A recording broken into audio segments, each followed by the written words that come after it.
Ẹ̀yin èèyàn ilé ẹ káàbọ̀ sí Mashola Gist TV. A kú Sunday olóyin.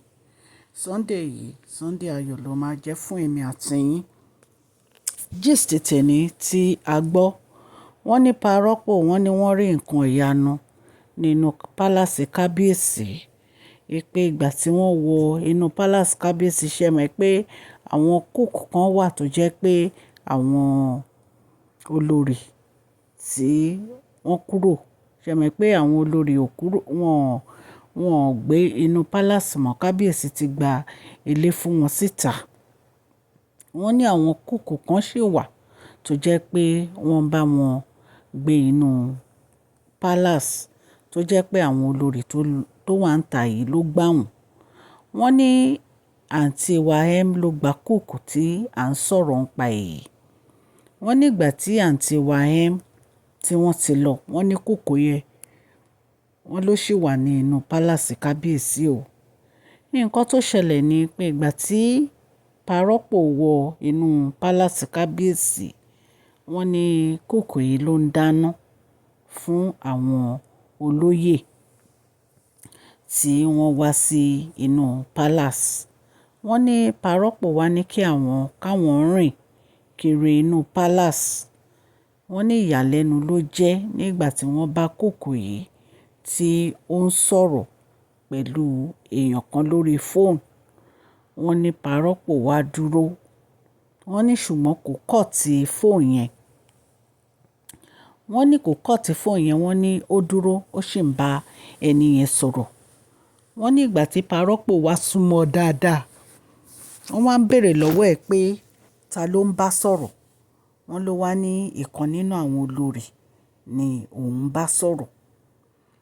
Wọ́n ní ìgbà tí ó wá hang up, wọ́n ní parọ́pọ̀ wá ń béèrè lọ́wọ́ ẹ̀ pé olórí wo ló ń bá sọ̀rọ̀. Wọ́n ló wá ní àǹtí wa Wọ́n ní parọ́pọ̀ wá ní kí ló ṣẹlẹ̀. Wọ́n ló ní spice kan ó wà nínú yàrá òun, ibi tí òun ti mú fẹ́ ru. Pé kó lọ síbẹ̀, ó máa rí lábẹ́ bẹ́ẹ̀dì. Pé tí ò bá tètè lò ó, pé ó máa bàjẹ́. Wọ́n ní woman yẹn ṣà ń wá wí. Wọ́n ní parọ́pọ̀ ní nǹkan tó ń sọ fún ẹ nísìnyí pé kó lọ mú nǹkan tó wà nínú yàrá ẹ̀ kó fi sínú oúnjẹ. Wọ́n ní kúùkù yẹn ò lè sọ̀rọ̀. Wọ́n ló wá dákẹ́. Wọ́n ní parọ́pọ̀ ní pẹ̀lú gbogbo bẹ́ẹ̀ ṣe búra tó, ẹ ṣe ń gbàbọ̀dè lọ́wọ́ àwọn olórí. Ẹ̀yin èèyàn lé allegedly bí a ṣe gbọ́ la mú wá fún yín. Àwọn kúùkù kan wà ní inú pálásì yẹn tó yẹ kí kábíyèsí kan ti lé. Lóòótọ́ wọ́n máa wí pé àwọn ò fẹ́ gbàjẹ́ lẹ́nu wọn. Ṣùgbọ́n kúùkù tí àwọn àǹtí wa àti church mú wá, ó yẹ kí wọ́n fura sí wọn. Ẹ̀yin èèyàn lé, kì í ṣe gbogbo wọn. Ẹ jẹ́ kí ẹ̀yin olólùfẹ́ mi ní ilé lóko àti lẹ́yìn òde wípé ẹ káàbọ̀ sí Mashola Gist TV. Mashola Gist TV ń kí yín. Mashola Gist TV ń kí yín. Adúpẹ́ atọ́pẹ́dá. Mashola Gist TV ń kí yín. Mashola Gist TV ń kí yín o. Ó ní ẹ ṣé o, lọ́wọ́ ọkùnrin, lọ́wọ́ obìnrin, lọ́wọ́ ọmọdé, lọ́wọ́ àgbà. Lórí gbogbo bẹ́ẹ̀ ṣe ń comment, tẹ́ ń like, tẹ́ ń share. Adúpẹ́ ní ọwọ́ gbogbo yín. Mashola Gist TV ń kí yín. Ẹ̀yin olólùfẹ́ wa, ẹ káàbọ̀ sí Mashola Gist TV. Ṣé àlàáfíà ni ẹwà gbogbo lè ń kọ́? Orúkọ mi ni Mashola kò yí padà. A máa ń sọ̀rọ̀ nípa celebrity gist, royal gist, politics àti gbogbo nǹkan tó ń ṣẹlẹ̀ ní agbègbè orílẹ̀-èdè bàbá wa ní ilẹ̀ Nàìjíríà. A ń sọ̀rọ̀ nípa celebrity gist, royal gist, politics àti gbogbo nǹkan tó ń ṣẹlẹ̀ ní orílẹ̀-èdè wa. Ẹ̀yin èèyàn lè tẹ́ bá ti subscribe, ẹ tẹ notification bell, kẹ́ ẹ subscribe so that a bá ti post any gist ẹ máa rí. A ń sọ Yorùbá lórí channel yìí nítorí pé a fẹ́ gbàgbé àṣà àti èdè wa. Ẹ̀yin èèyàn lé, à ń ṣe advert lọ́lọ́kùn òjọ̀kan lórí channel yìí, ẹ kàn sí wa ní Mashola Gist TV. Ọlọ́run Elédùmarè á bá mi gọ́wọ́ yín sókè o. Ọlọ́run Elédùmarè á bá mi ran gbogbo yín lọ́wọ́ o. Òkè òkè ni ọlá yín á máa lọ o. Ọlá yín ò ní lọ ìsàlẹ̀ láíláí. Ẹ̀yin èèyàn lé, wọ́n ní bí parọ́pọ̀ bí wọ́n ṣe lanu sílẹ̀ ní tó ń wo kúùkù yẹn. Wípé so ṣé wọn ò ní kí ẹ má dà sí àwọn olórí yìí mọ́, wípé kí ẹ má máa ní conversation pẹ̀lú wọn mọ́. Ìgbà tó pè ìwọ kí ló dé tó gbé aago? Ìgbà tó pè ìwọ tó ní kó lọ mú spice yẹn nínú yàrá òun, kí ló dé tí ìwọ gbọ́ gbogbo nǹkan tó ń sọ? Ṣé o mọ̀ pé nǹkan tó ṣe yìí ó ti lòdì sí òfin inú ààfin? Ṣé ó yẹ kó o gbọ́ ọ̀rọ̀ tó ń sọ? Wọ́n ní Parọ́pò bẹ̀rẹ̀ sí sọ̀rọ̀. Wọ́n ní bí Parọ́pò ṣe fi ọ̀rọ̀ yẹn tí wọ́n fi lọ bàbá wèrè ńlá létí nìyẹn, pé wọ́n sọ fún bàbá wèrè ńlá. Àwa mọ̀ o bóyá wọ́n ti lé kúùkù yẹn lọ o, ṣùgbọ́n ẹ̀yin ará ilé ẹ rí pé ilé ayé ìlágbára.